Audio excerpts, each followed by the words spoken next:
El día de hoy quiero compartir con usted algo que Dios puso en mi corazón. Yo sé que va a ser de bendición para usted porque es palabra de Dios. Y le he titulado a esta predicación, Buscando su presencia. ¿Qué me puede decir usted?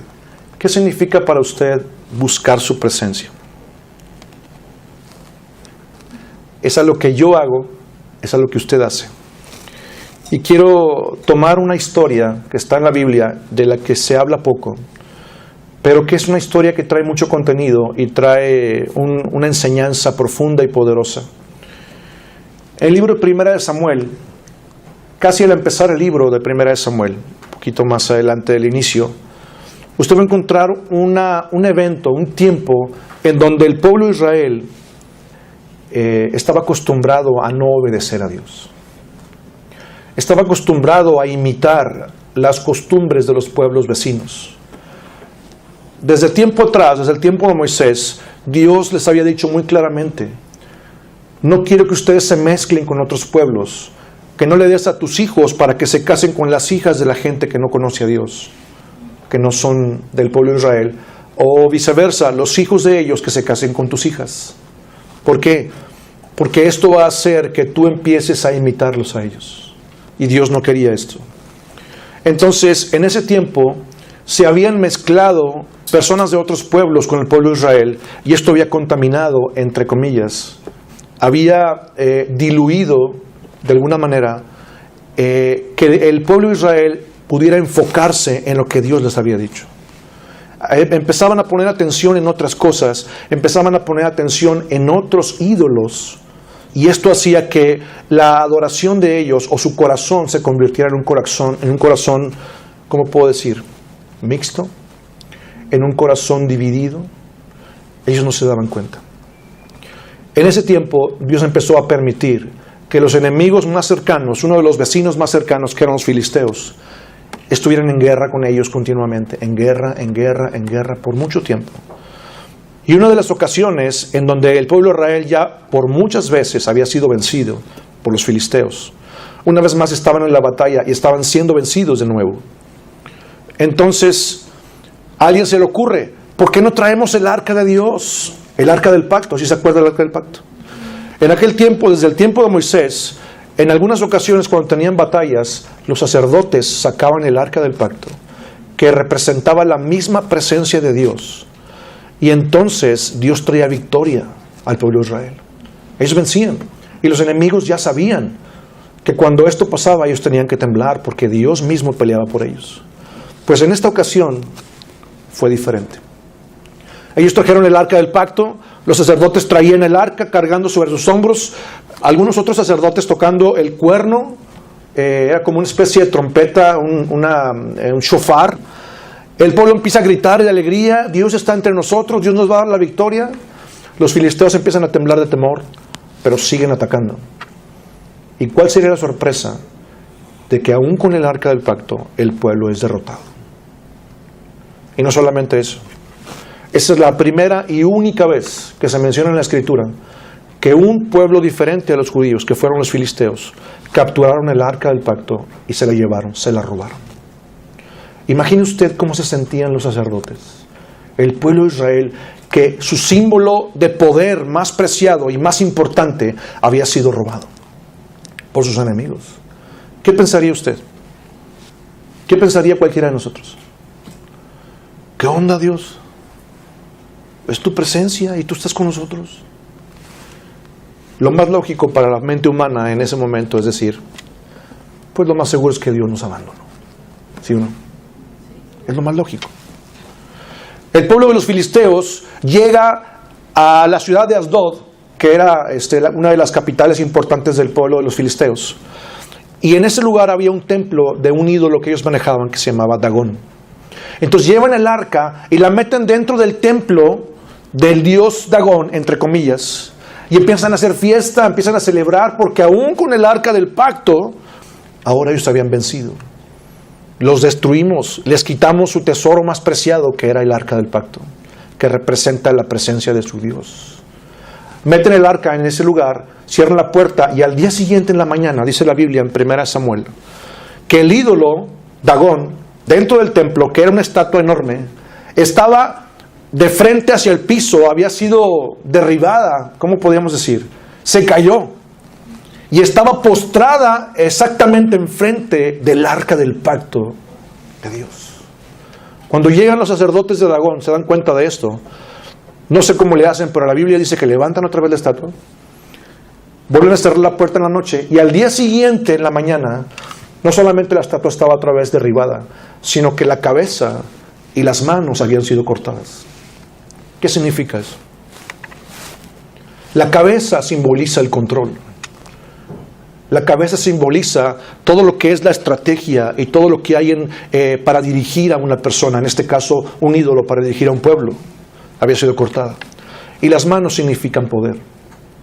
El poder, la autoridad y la dirección en ese lugar, simbolizados con ese ídolo, habían sido cortados. Porque estaba enfrente de la misma presencia de Dios, enfrente del arca del pacto. Después de ese momento, los sacerdotes de Asdod empiezan a tener miedo.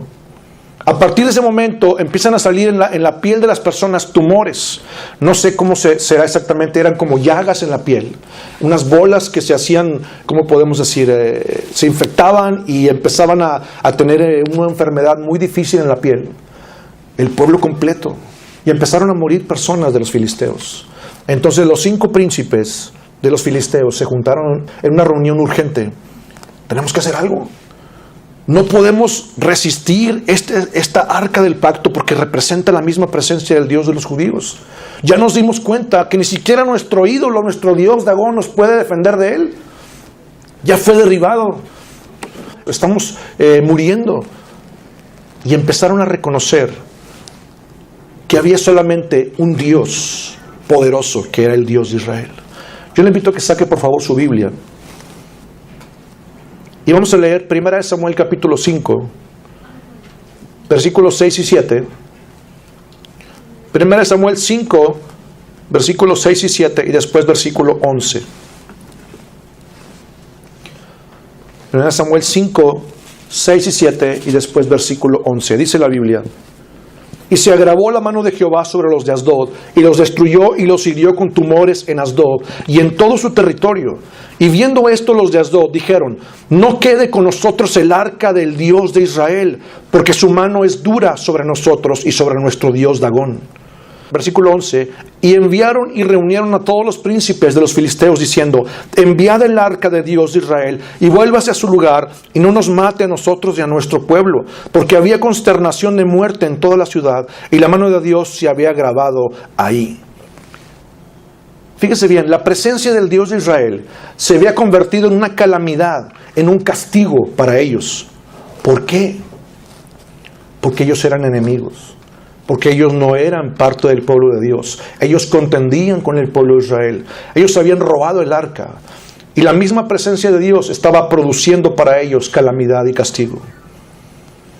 Cuando los filisteos se dan cuenta de esto, que esto estaba trayendo destrucción a su ciudad, a su pueblo, ellos deciden regresar el arca. Pero quiero que usted observe un detalle. Estos detalles muchas veces pasan desapercibidos para cuando nosotros leemos la Escritura. Pero quiero hacerle hincapié en este versículo, 1 Samuel 6, versículo 3.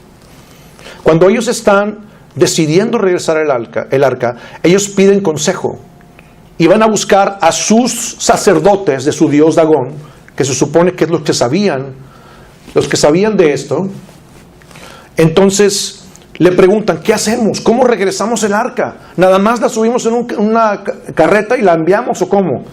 Entonces ellos les dan la respuesta, versículo 3. Ellos dijeron: si enviáis el arca del Dios de Israel, no la enviéis vacía, sino pagadle la expiación, entonces seréis sanos y conoceréis por qué no se apartó de vosotros su mano. Quiero que usted vea esta frase: pagadle la expiación. ¿Quién está diciendo esto? Fíjese bien, eran sacerdotes paganos filisteos, no eran del pueblo de Israel, pero ellos estaban reconociendo el poder, la autoridad y el señorío del Dios de Israel a través del arca del pacto. ¿Sí se da cuenta de eso? No podían hacer nada contra la presencia del Dios de Israel que estaba entre su pueblo. La Biblia dice que el arca estuvo en este lugar 7 meses y ya no aguantaron más. Entonces, ¿cómo le hacemos para regresarla? Bueno, regrésenla, pero tienen que hacer varias cosas. Escojan una carreta nueva que nunca haya sido usada. Busquen algunas vacas que tengan becerros, ¿sí? Y quiten los becerritos y que sean vacas que nunca hubieran sido usadas para otro propósito. Pónganlas en la carreta, pónganlas en el camino y pongan el arca encima de la carreta. Pero además de esto, páguenle la expiación. La expiación es una palabra que nos habla acerca de un sacrificio que se manejaba en Israel. Y ese sacrificio era por el pago del pecado. Cuando el sacerdote, el sumo sacerdote en el pueblo de Israel entraba al tabernáculo una vez al año, él traía la sangre de un cordero en una vasijita, pasaba por debajo del velo hasta el lugar santísimo para traer un sacrificio de expiación. Este término nos habla de un pago por el pecado. Entonces, los sacerdotes filisteos dicen, no puedes mandar el arca sola, tienes que pagarle por nuestro pecado. ¿Y qué fue lo que hicieron ellos? No lo vamos a leer, es muy largo, pero ellos hicieron ratones de oro y empezaron a imitar la forma de los tumores que traían en la piel. Eran como unas bolas, pero de oro. Hicieron varias joyas de oro que tenían la forma de esos ratones y la forma de los tumores, y llenaron una caja adicional y la pusieron en esa carreta. Pusieron el arca del pacto, la cubrieron con una manta, con una especie de sábana, ¿sí? Después, adicional a esto, pusieron la caja con todos los ratones y los tumores de oro, que era el pago de la expiación por haberse atrevido a robarse el arca para que Dios los perdonara. Y entonces pusieron la carreta en el camino principal hacia el pueblo de Israel y la dejaron irse. Los 5 príncipes de los filisteos se quedaron atrás viendo desde lejos cómo la carreta iba avanzando. Ellos dijeron, si la carreta, las vacas se desvían, eso quiere decir que el Dios de Israel no nos va a perdonar y nos va a destruir. Pero si la carreta, si las vacas siguen derecho por el camino y van hasta la tierra de los judíos, eso quiere decir que el Dios de Israel aceptó nuestro pago por la expiación. ¿Sí me estoy explicando? Entonces lo hicieron así. Empezaron a caminar las vacas, empezaron a avanzar, llegan al límite del territorio entre filisteos y judíos, y cuando cruzan el límite y las vacas siguen avanzando con el arca del pacto, empieza el regocijo en los filisteos. Empiezan a gozarse y empiezan a estar contentos porque se dan cuenta que Dios los perdonó. Dios aceptó su sacrificio, su pago por expiación. ¿Sí me estoy explicando? Pero a su vez, cuando la gente que estaba en los campos cosechando, judíos, se dan cuenta que viene una carreta y trae el arca del pacto, llaman inmediatamente a los sacerdotes, llaman inmediatamente a los levitas para que sean los que bajen el arca del pacto. Y en este lugar que se llama Bet-Semes, es un pueblo en los límites entre filisteos y judíos. Los de Bet-Semes se dan cuenta que hay una caja adicional, ¿sí?, que traía joyas de oro, pero también se atreven a abrir el arca del pacto. Eso nadie lo podía hacer. Solamente lo podían hacer el sumo sacerdote y los sacerdotes en el tabernáculo. Es decir, había una forma correcta de poder hacer esto. Y la Biblia dice que también Dios trajo mortandad en Israel por esto. Cuando la gente empezó a morir en Israel, porque se atrevieron a abrir la caja, el arca del pacto, siendo que no podían hacerlo porque no era la forma correcta que Dios había dicho. Entonces le piden a otras personas, a otros sacerdotes de otra ciudad que se llama Kiriat Jearim. Repita conmigo, Kiriat Jearim. Ellos le mandan un WhatsApp a los sacerdotes de este lugar y les piden que vengan. Necesitamos ayuda, por favor vengan y llévense el arca. Y cuando se llevan el arca, la llevan a esta nueva ciudad de Kiriat Jearim, que era una ciudad más grande. Entonces, en lugar de poner el arca del pacto en el templo, se la entregan a un sacerdote que se llama Abinadab. Abinadab guarda en su casa el arca del pacto. Y la Biblia dice que estuvo ahí por muchos días. Vamos a leer, por favor, 1 Samuel capítulo 7, verso 2. ¿Listos? Desde el día que llegó el arca a Kiriat Jearim, pasaron muchos días, 20 años, y toda la casa de Israel lamentaba en pos de Jehová. Una pregunta para usted. ¿Qué no se supone que ellos tenían que estar felices por el arca? ¿No se suponía que tenían que estar felices porque el arca estaba de nuevo con ellos, que era la presencia de su Dios, estaba entre ellos? ¿No se suponía que tenían que estar felices? Fíjese lo que dice este versículo. Y toda la casa de Israel lamentaba en pos de Jehová. Vamos a entender esto. Cuando el arca es llevada a la casa de Abinadab, que era un sacerdote, hay algo en el ambiente. Hay un ambiente que reina en ese momento, que es castigo, destrucción, inclusive mortandad entre los judíos. Y entonces, ¿cuál es el sentir de la gente? Vamos, ¿cuál es el sentir de los sacerdotes? La presencia de Dios, el arca del pacto, aún entre nosotros, es peligrosa. Esto representa peligro para nosotros. Mejor vamos a guardarla, cerramos la puerta y tiramos la llave y hacemos como que no nos acordamos dónde está. ¿Se da cuenta de eso? Lo que ellos hicieron fue ponerla en ese lugar y dejarla en el olvido. ¡Hello! Es el arca del pacto que representa la misma presencia de Dios. ¿Sabe por qué hicieron eso? Porque inconscientemente en sus mentes, en sus corazones, ellos estaban acostumbrados a ser desobedientes. Estaban acostumbrados a hacer las cosas como les venía en gana. Y Dios no iba a permitir esto. ¿Dios es malo por poner un orden en el pueblo de Israel en este tiempo? ¿Era malo por eso? Sin embargo, es como cuando usted castiga a su niño porque no hizo la tarea. Si no haces la tarea, te voy a quitar el Xbox. Papá, ni siquiera tengo Xbox. Bueno, te voy a quitar el celular. Ni siquiera me has comprado celular. Bueno, te voy a quitar los luchadores de plástico. Sí. Y después usted llega al siguiente día y otra vez no hizo la tarea. Lo vuelve a castigar. Al siguiente día otra vez no hizo la tarea. Lo vuelve a castigar. Al siguiente día ni siquiera fue a la escuela. Se salió con los amigos. Ese tipo de actitud repetitiva, nosotros como papás tenemos que poner un límite, ¿sí o no? Si usted deja que su hijo haga eso, él va a crecer y no va a poder llegar a ser el hombre de bien o la mujer de bien que usted quiere que sea, ¿sí o no? Ese era el sentir de Dios. Pero el sentir de ellos era como el niño adolescente o el niño pequeño que dice: me quitaste el Xbox, tú eres malo. Eres malo. No, su papá no es malo. Usted es desobediente. Dios estaba tratando de poner un orden para que ellos regresaran a su palabra, que regresaran a hacer las cosas de la manera correcta.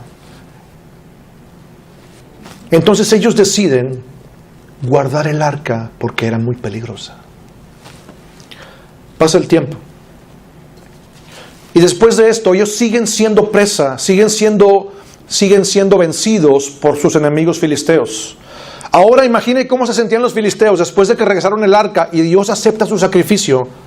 ¿Cómo se sentían ellos? Cuando ellos supieron que tenían el arca del pacto guardada en la casa de un sacerdote, imagínense qué fue lo que pensaron.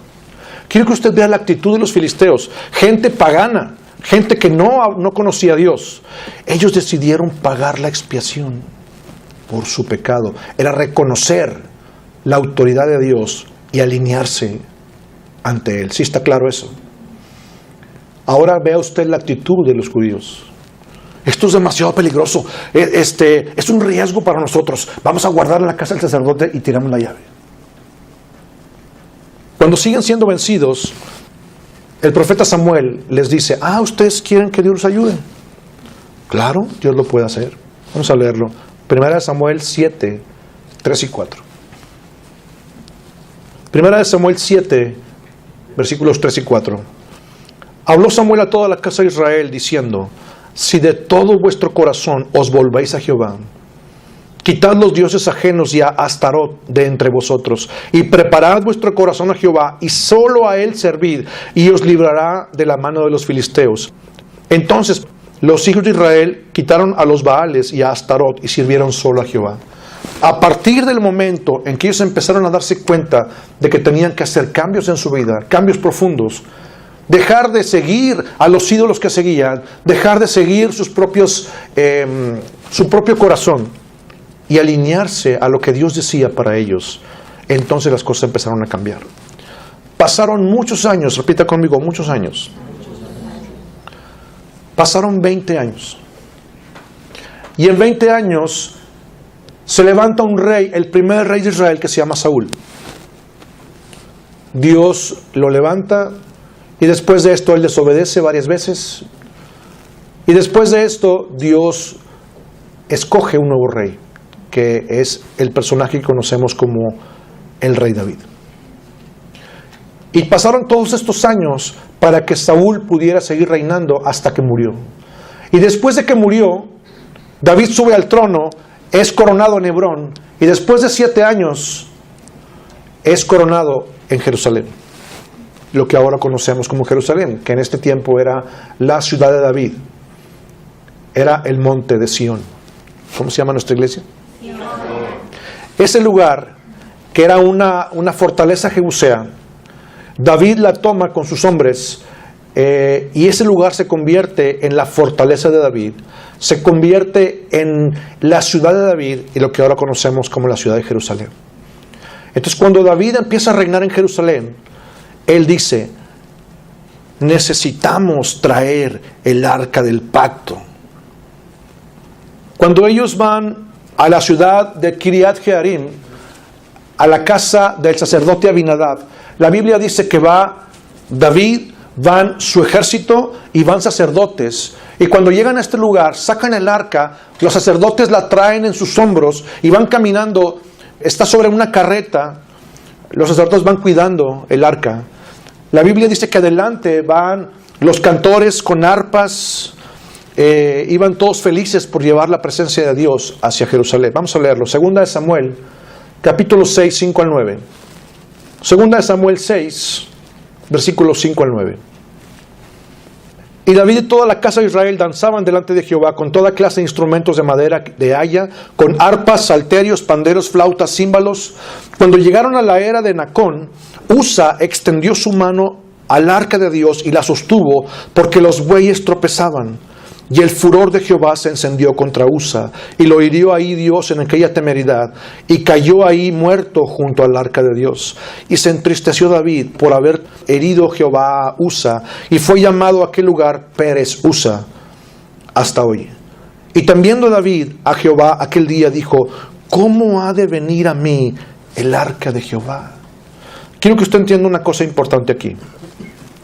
Cuando David empieza a reinar en Jerusalén, ya tenía 7 años reinando en Hebrón, ¿sí? Pero ahora no solamente reinaba sobre Judá y Benjamín, que era el pueblo, éramos solamente una parte del pueblo de Israel, sino que ahora estaba reinando en Jerusalén sobre todo Israel. Y en este momento él tenía un deseo profundo en su corazón. Yo quiero la presencia de Dios cerca de mí. ¿Por qué no está el arca de Dios entre nosotros? ¿Por qué está olvidada? ¿Por qué han pasado 20 años y no hemos tenido el cuidado de buscar la presencia de Dios que está entre nosotros? Yo quiero, repita conmigo, yo quiero la presencia de Dios conmigo. Y entonces David se propone ir a traer el arca. Y cuando esto pasa, como usted ya lo pudo leer conmigo, cuando van de camino hacia Jerusalén, la carreta estirada por los bueyes tropezaba y uno de los hijos de Abinadab, el sacerdote que se llamaba Usa, queriendo hacer algo bueno, extiende la mano y sostiene el arca del pacto para que no se caiga. Y la Biblia dice que Dios se enoja por eso. Nadie podía hacer eso. Absolutamente nadie. Y cae muerto en ese lugar. Entonces David dice, ¿cómo ha de venir a mí el arca? ¿Cómo le vamos a hacer entonces? Quiero que usted vea que esto empezaba a complicarse, a complicarse y a complicarse. Y lo más fácil para cualquier persona es decir, ay, ya, hombre, ya, olvídalo. O sea, hello, ya. Déjala ya, guárdala ahí en la casa del sacerdote y se acabó. Eso es lo más sencillo, ¿sí o no? Pero David dice, yo quiero la presencia de Dios conmigo. Y la Biblia dice más adelante que él prepara un lugar. Cerca del palacio donde él vivía como rey, había un pequeño cerrito en Jerusalén. Y en ese pequeño cerrito pusieron una tienda. Imagine usted una casa de campaña. Algo parecido a eso. Y ese lugar es el que estaba destinado para que el arca del pacto estuviera entre los judíos en la ciudad de David. Y entonces, ¿qué es lo que sucede? David no sabe qué hacer. David no sabe qué hacer. Y en ese momento lleva el arca de Dios a un lugar y la trae a casa de Obed-Edom. Primera de Crónicas 28:10. David no sabe exactamente cómo hacer esto, no sabe cuál es la forma correcta de hacerlo. Entonces, mientras que esto pasa y deciden qué hacer, David decide poner el arca en casa de otro sacerdote. Vamos a leerlo. Primera de Crónicas 28:10. De modo que David no quiso traer el arca para sí a la ciudad de David, y la hizo llevar David a casa de Obed-Edom Geteo. Y estuvo el arca de Jehová en casa de Obed-Edom Geteo 3 meses, y bendijo Jehová a Obed-Edom y a toda su casa. A ver. Algo no me checa aquí. El arca del pacto estuvo en casa de Abinadab, ¿cuánto tiempo? 20 años. Y la Biblia no menciona ninguna otra cosa que pasara. Pero en este versículo usted puede ver que David decidió poner el arca en casa de otro sacerdote llamado Obed-Edom. Pero la Biblia dice que estuvo 3 meses solamente. Y en esos 3 meses Dios bendijo a Obed-Edom, a su familia, a su casa y todo lo que tenía. O sea, ¿cómo? ¿Los dos eran sacerdotes? ¿Sí o no? Sí. Los dos eran sacerdotes. ¿Qué diferencia hay entre uno y otro? ¿Por qué en casa de Abinadab estuvo 20 años y no pasó nada? ¿Y por qué en casa de Obed-Edom estuvo 3 meses y Dios lo prosperó? Es bien interesante. Ese es el punto al que quiero llegar. En el tiempo de los filisteos, como ya dijimos, el arca del pacto en la mente de los hijos de Israel representaba un riesgo. Repita conmigo, riesgo. ¿Por qué? Porque para ellos era estar recibiendo disciplina. ¿Se acuerda que hablamos del niño? Imagínense que su papá lo ha castigado varias veces y sigue desobedeciendo hasta que llega un momento y dice, caray, mi papá es bien severo. Y nada más escucha que llega el carro del papá y corre a su habitación el niño, ¿sí o no? ¿De qué estamos hablando? Estamos hablando de una actitud. ¿Se da cuenta? ¿Cuál es la diferencia? ¿Por qué Dios bendijo a Obed-Edom, donde solo el arca estuvo 3 meses? ¿Y por qué no bendijo a Abinadab, siendo que estuvo 20 años? La respuesta es la actitud de ellos. ¿Qué es actitud? ¿Alguien me puede decir qué es actitud? Es una forma de actuar. Es la forma en que usted y yo respondemos. Así de simple. Es la forma en que usted y yo respondemos a todo lo que está a nuestro alrededor. La forma de responder de Abinadab era desconfianza. Mi papá es muy severo. Hay que tenerle mucho respeto, pero su presencia para mí es un riesgo. Entonces mejor allá lejecitos. Esa era su actitud. Vamos a ver un versículo, por favor. Primera de Crónicas 28:10.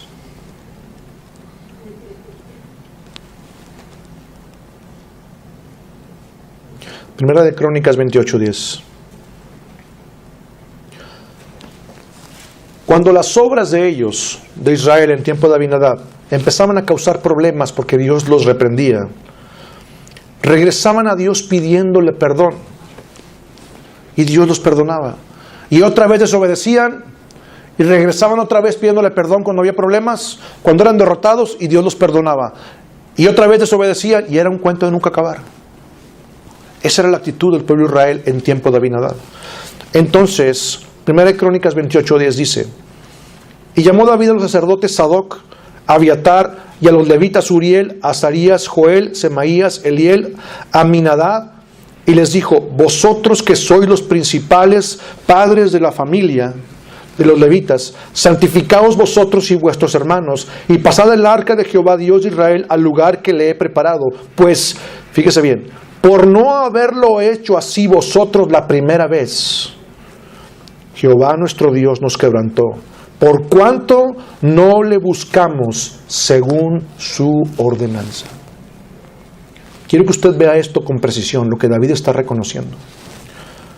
Pues por no haberlo hecho así vosotros la primera vez, Jehová nuestro Dios nos quebrantó, por cuanto no le buscamos según su ordenanza. Había una forma correcta de hacer las cosas, ¿se da cuenta?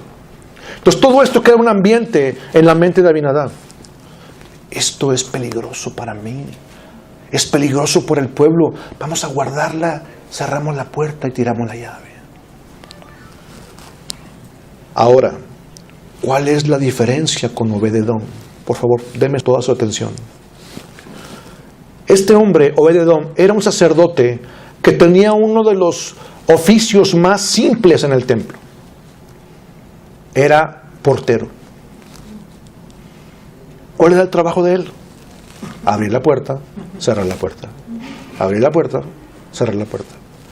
Era uno de los oficios más simples entre los sacerdotes. Pero este hombre tenía varias características importantes. Aparte de hacer eso, él era músico. Primera de Crónicas 15:21. Estamos por terminar. Primera de Crónicas 15:21 nos dice que este hombre siempre estaba dispuesto, siempre estaba listo para adorar a Dios. Primera de Crónicas 15:21 dice: Matatías, Elifeelu, Micnías, Obed-edom, Jehiel y Azarías tenían arpas afinadas en la octava para dirigir. No voy a repetir los nombres porque están medio raros, pero dice que estas personas que eran sacerdotes, ellos tenían arpas afinadas para dirigir. ¿Dirigir qué? Dirigir la alabanza y la adoración. Dígame usted cuál era el corazón de este hombre. Era un adorador. Y además de esto, todo el mundo lo conocía y todo el mundo, este hombre tenía gracia delante de toda la gente. ¿Por qué lo conocía todo el mundo? Porque era el que les abría la puerta. Porque siempre que la gente iba al templo, al primero que se encontraban era Obed-edom abriendo la puerta. Fíjese bien lo que dice la Biblia. Dice: David pues y los ancianos de Israel y los capitanes de millares fueron a traer el arca del pacto de Jehová de casa de Obed-edom con alegría. Fueron a traer el arca, pero aquí hay una frase adicional. Dice que fueron a traerla con alegría. ¿Por qué?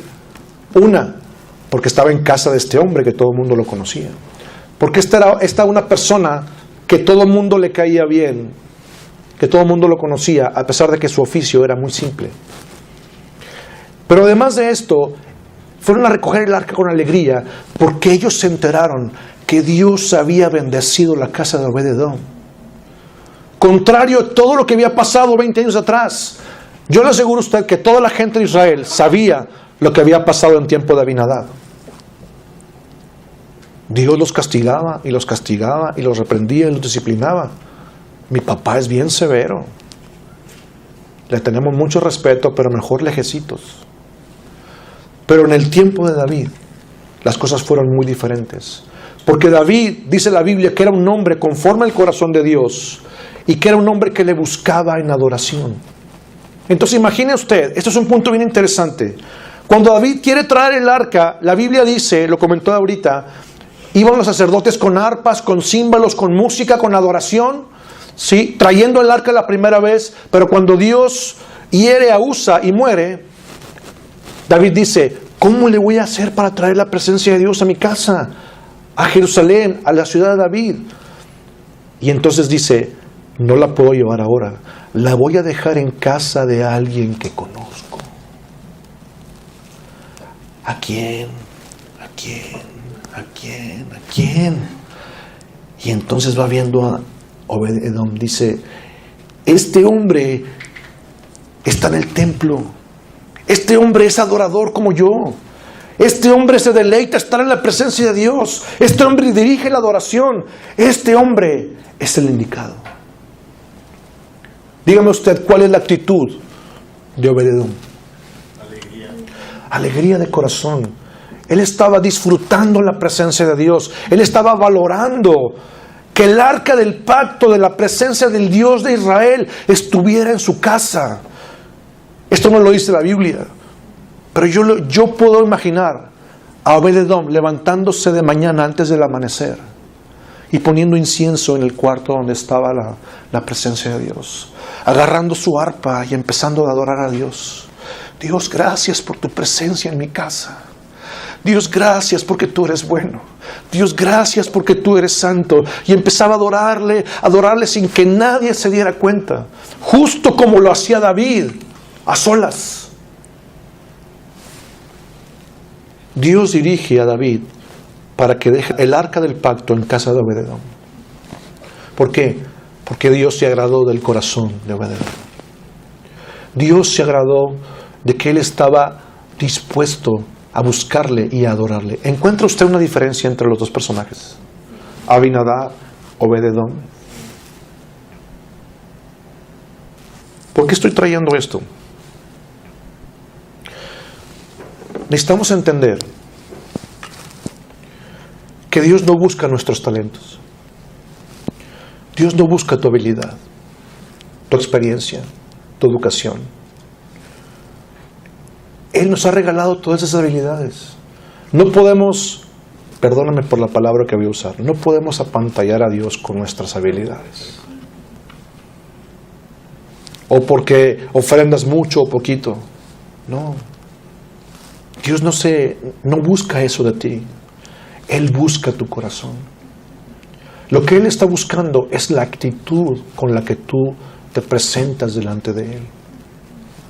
Lo que Él está buscando es una actitud correcta que Él pueda utilizar como una puerta abierta hacia ti. ¿Para qué? Para llevarnos a nuevos niveles de entendimiento y a nuevos niveles de relación con Él. ¿Cuántos papás hay aquí? Imagine usted que su niño es ese niño que dijimos ahorita desobediente, que usted lo tiene que disciplinar a cada rato. Usted como papá, como mamá, ¿no sentiría un deseo de decir, cómo quisiera que mi hijo fuera alguien que tuviera mi mismo corazón? ¿Cómo quisiera que mi hijo o mi hija entendiera que le amo con toda mi alma y lo único que yo quiero es bendecirlo? Lo único que quiero es que sea un hombre o una mujer de bien. Lo único que quiero que él sepa es que si él se alinea a lo que yo le digo, va a poder tener de mí todo lo que él desee. Ese es el mismo corazón de Dios. Dios no está buscando tus talentos. Dios no busca tu habilidad. Si tienes poquito tiempo de conocerle o mucho tiempo de conocerle, lo que Él busca, aunque seas una persona con un oficio tan simple como el de Obed-Edom, aunque no tengas recursos tal vez, lo único que a Dios le importa y con lo que sí lo puedes dejar apantallado es con una actitud correcta. Cuando estamos hace ratito en la adoración, estamos cantando Te adoramos. Eres tú, Jesús, el principio y el final. Eres tú, Jesús, el Cordero y el León. Y cuando estamos cantando esto, ¿Cuál es la actitud de tu corazón? No solamente aquí, cuando estamos afuera, entre semana, cuando estamos en los quehaceres diarios, en el negocio, en el trabajo, en la escuela. ¿Cuál es la actitud de tu corazón para Él? Dios está dispuesto a derramar todo su recurso, toda su presencia, toda su revelación sobre ti. Pero si la actitud es una actitud como la de Abinadab, no, es que no tengo tiempo, estoy muy ocupado, mira, ahí vamos a cerrar la puerta más al ratito. Y estás postergando. Dios te ama. Pero Él está buscando, dice Juan capítulo 4, Él está buscando a aquellos que le adoran en espíritu y en verdad. Porque esas personas Dios las busca porque es necesario que adoren, dice Jesús. Es necesario que le adoren. Dios está buscando gente como Obed-Edom. No importa que tengas mucho o poco, que sepas mucho o poco, que tengas mucho tiempo o poco. Eso no importa. Dios está buscando gente con un corazón abierto para decir, Señor, te adoramos. Eres tú el principio, eres tú el final en mi vida. Tú eres todo para mí, tú eres todo. Y tú le das el lugar que le corresponde entre semana, en tu casa, en tu trabajo y los domingos. Vienes aquí y abres tu corazón como un cofre y sacas esa adoración que Él recibe con gusto, que Él recibe agradándose de lo que sale de tu boca, de tu corazón. Necesitamos negarnos a nosotros mismos y buscar una relación profunda con el Espíritu Santo. Quiero pedirte que te pongas de pie.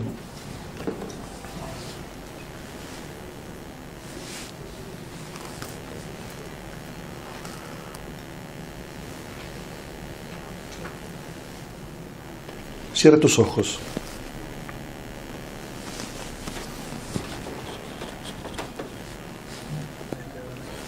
Piensa por un momento.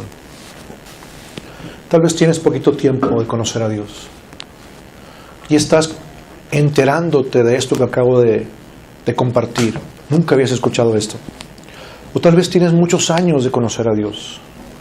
Te has acostumbrado a su presencia. Te has acostumbrado a cómo se manejan las cosas en una iglesia. Revisa tu actitud. Has estado por muchos años tal vez, pero tu casa no ha sido bendecida. Tal vez has pasado tiempo de conocerle, te has acostumbrado al mover, pero en tu casa no ha pasado nada. Como en casa de Abinadab. Yo quiero, mi familia y yo deseamos que la presencia de Dios habite dentro de nuestra casa y que esa presencia produzca bendición en todo lo que somos y en todo lo que hacemos. Que esa presencia bendiga a nuestros hijos, nuestro negocio, nuestro trabajo, nuestras finanzas. Que bendiga a nuestros cuerpos físicos con sanidad. Que bendiga la relación matrimonial de mi esposa y yo. Mi relación con mis hijos. Esa presencia está ahora aquí entre nosotros.